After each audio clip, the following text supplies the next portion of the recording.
Hi, everyone. I'm Ms Assail, and I'm here with Mrs Prinzevalli. We're both reading teachers here at Mount School.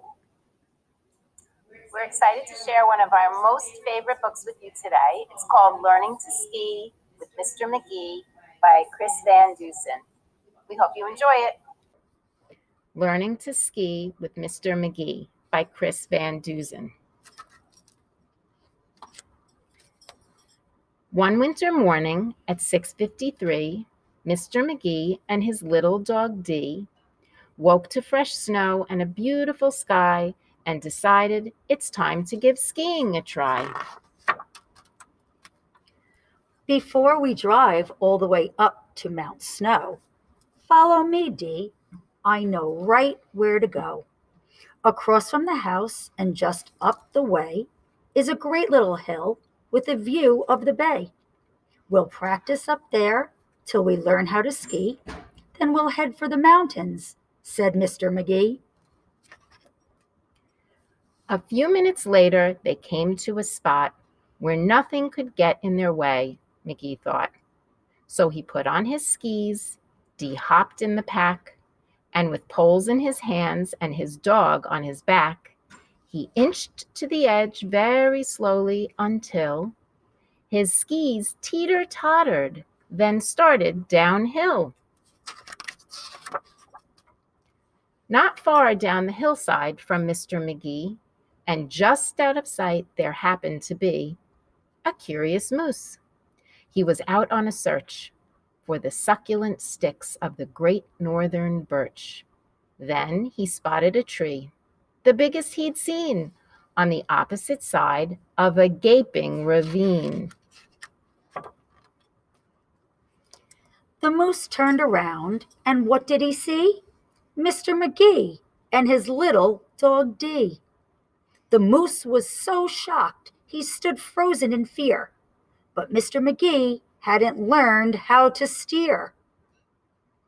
And he knew very soon they were going to collide, so he called to the moose, "Would you please step aside?"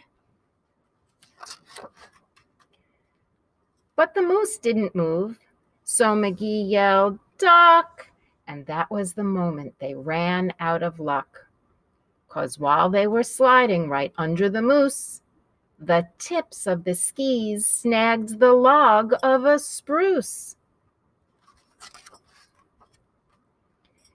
In a flash and a flip, they flew over the log, tossing poor Mr. Magee and his dog head over heels straight into the gap. When the ends of the skis came down with a slap. So there they were stranded, Magee and his pup, across a ravine 100 feet up. They hung there suspended, not making a sound. When the moose came back, he looked all around. He didn't see Dee or Magee, but what's this? A bridge to the birch above the abyss.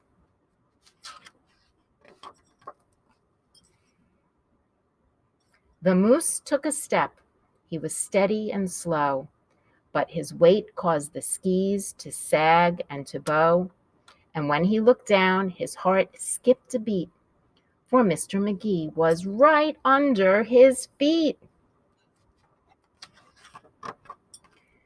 They popped in the air with a zip and a zing, and up like a rocket shot Dee and Magee, landing feet first, just as safe as can be. "Well, that was exciting," said Mr. Magee, "but I'm not really sure we learned how to ski. I think that I might need a lesson or two. I think that perhaps it's the best thing to do. And when we get home," he said with a smile, "We'll let someone else use the skis for a while."